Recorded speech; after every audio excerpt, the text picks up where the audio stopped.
Ci sono situazioni in cui il rischio non arriva mentre guidi, arriva prima.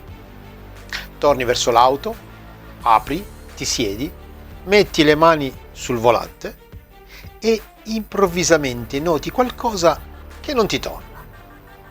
Una portiera che ti sembra diversa, un oggetto fuori posto, un segno sul veicolo, una ruota che non ti convince, uno specchietto spostato. Qualcosa dentro l'abitacolo che non ricordi. Una sensazione vaga ma precisa.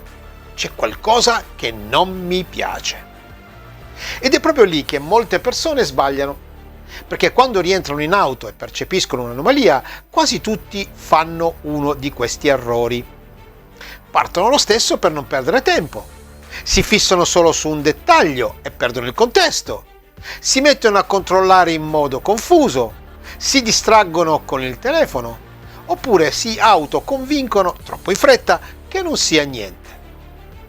E invece in questi casi la cosa più importante non è partire. E capire se partire adesso è una buona idea. Oggi vediamo proprio questo. Cosa fare se rientri in auto e qualcosa sul veicolo non ti convince? Quali sono gli errori più comuni? Come leggere l'anomalia senza andare nel panico? E cosa controllare prima di metterti in movimento? Perché anche qui la sicurezza non nasce dall'abitudine, nasce dall'interruzione giusta dell'automatismo. Questo è l'errore più comune di tutti. Noti qualcosa di strano, ma sei di fretta, vuoi andare, hai già acceso, vuoi tornare a casa, non vuoi complicarti la vita. E allora fai la cosa più semplice e più sbagliata.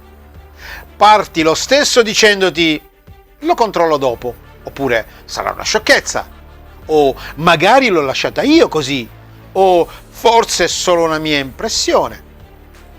Capita spesso. Perché il cervello ama la continuità, vuole evitare attrito, vuole tornare alla normalità, vuole rimettere tutto nel binario dell'automatismo. Ma qui la regola è fondamentale. Se qualcosa sul veicolo non ti convince, non partire per riflesso. Prima interrompi l'automatismo, poi leggi. Questo è il cambio mentale più importante dell'episodio.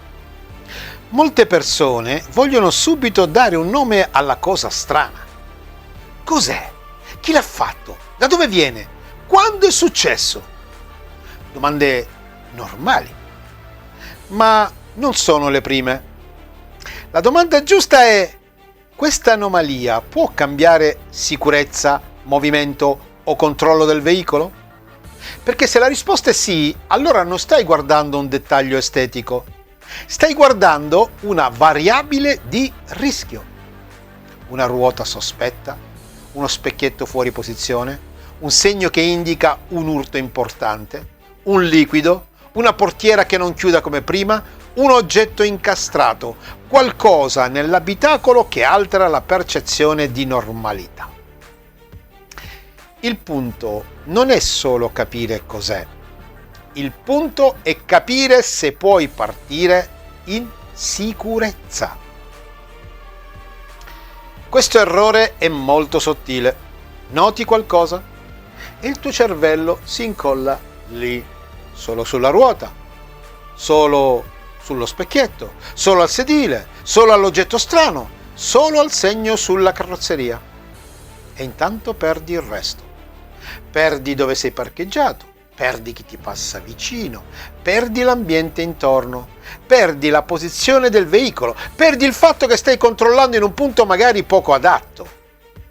Quindi una regola importante è questa: non guardare solo il dettaglio, leggi anche la scena, perché una verifica fatta bene non è solo tecnica, è anche contestuale. Questo è un errore quasi comico da quanto è comune. Hai già aperto l'auto, ti sei seduto, hai messo la cintura, magari hai già acceso il quadro o il motore e allora senti una specie di spinta mentale. Ormai vado. Come se il fatto di essere già dentro trasformasse automaticamente la partenza in una scelta obbligata. Non è così. Stare seduto al posto di guida non significa che la verifica sia finita. Anzi, a volte è proprio lì che noti le cose più importanti. Un odore strano, una sensazione anomala, una spia, una posizione diversa, un vetro, un oggetto, un rumore. Quindi la regola è semplice. Anche se sei già dentro, puoi e devi interrompere la partenza se qualcosa non ti convince. Il punto non è ormai sono qui, il punto è ora me ne sono accorto. Anche questo succede spesso. Noti un'anomalia e inizi a fare 10 cose insieme. Apri lo sportello, esci, rientri, muovi un oggetto, controlli una ruota, spingi uno specchio, tocchi una portiera, guardi sotto, riapri il baule, richiudi. Tutto in modo nervoso. È un errore, perché una verifica confusa genera una lettura confusa e se l'anomalia è reale rischi anche di alterare la scena troppo presto. La regola giusta è questa: prima osserva, poi scegli cosa controllare. Non trasformare il veicolo in una sequenza di gesti istintivi. Quando qualcosa non ti convince, ci sono alcuni elementi che meritano attenzione prima degli altri. Le ruote, perché cambiano stabilità e guida. I vetri, perché cambiano visibilità e sicurezza. Gli specchi, perché cambiano lettura dell'ambiente. Le portiere e il baule, perché cambiano chiusura, protezione e affidabilità. Gli odori anomali, perché possono indicare qualcosa di meccanico, elettrico o esterno che non va ignorato. Le spie, perché il veicolo ti sta già parlando. Questo non significa che devi diventare meccanico, significa che non tutte le anomalie hanno lo stesso peso e partire da ciò che incide davvero sulla guida è la mossa più intelligente. La ruota. Questo merita un punto a parte, perché la ruota è uno di quei dettagli che molti sottovalutano. La guardano, pensano che forse sia un po' giù, si dicono che reggerà, che è poca strada, che poi controlleranno. È una pessima abitudine. Se una ruota non ti convince, il tuo compito non è convincere te stesso, il tuo compito è fermare l'automatismo della partenza. Perché ci sono cose che in auto non si valutano a metà, o ti convincono o ti fermano. E una ruota sospetta rientra pienamente in questa categoria. A volte l'anomalia non è meccanica, è ambientale. Un oggetto che non ricordi, qualcosa appoggiato, qualcosa sotto il tergicristallo, qualcosa vicino alla ruota, qualcosa dentro l'abitacolo o nel punto in cui normalmente guardi. In questi casi molte persone fanno due errori opposti: o ignorano tutto o si fissano troppo. La cosa giusta, come sempre, sta nel mezzo. Non normalizzare subito, ma non entrare neanche in fantasia. Osserva bene, chiediti se l'oggetto può avere relazione con il movimento del veicolo, con la tua visibilità o con la sicurezza della partenza. E soprattutto non lasciare che la fretta decida al posto tuo. Telefono. Anche qui c'è un errore tipico. Ti accorgi che qualcosa non va e subito prendi il telefono per fare una foto, per scrivere a qualcuno, per cercare online, per raccontare il problema, per chiamare. A volte il telefono può essere utile, ma non deve diventare il sostituto della tua osservazione, perché se ti rifugi subito nello schermo rischi di perdere la lettura diretta del veicolo e del contesto. La regola è semplice: prima occhi, poi telefono. Se il telefono serve, bene, ma non deve rubarti la verifica reale. Questo è uno degli errori mentali più forti. A volte non parti perché sei convinto, parti perché ti dà fastidio restare lì a chiederti se ci sia qualcosa che non va. Vuoi toglierti il dubbio, vuoi sentirti di nuovo in movimento, vuoi archiviare il problema. E allora la mente costruisce la frase pericolosa: parto e vedo.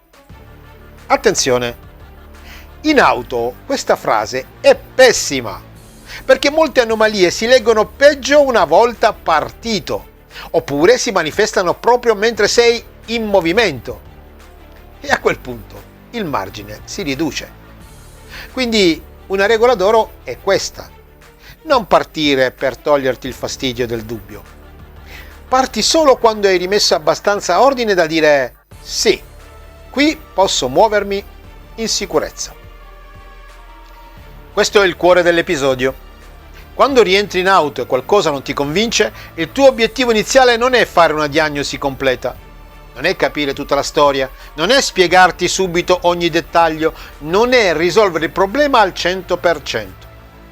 Il tuo obiettivo è molto più semplice: decidere se puoi partire in sicurezza oppure no. Questa è la domanda vera, perché ti toglie dal perfezionismo inutile e ti rimette nella cosa che conta: sicurezza di partenza. Se il veicolo ti convince abbastanza, vai. Se non ti convince, non ti costringi. Questa è la logica giusta. Ti lascio una sequenza pulita. Rientri in auto e qualcosa non ti convince. Non parti per riflesso, non minimizzi subito, non ti fissi solo sul dettaglio, leggi anche il contesto.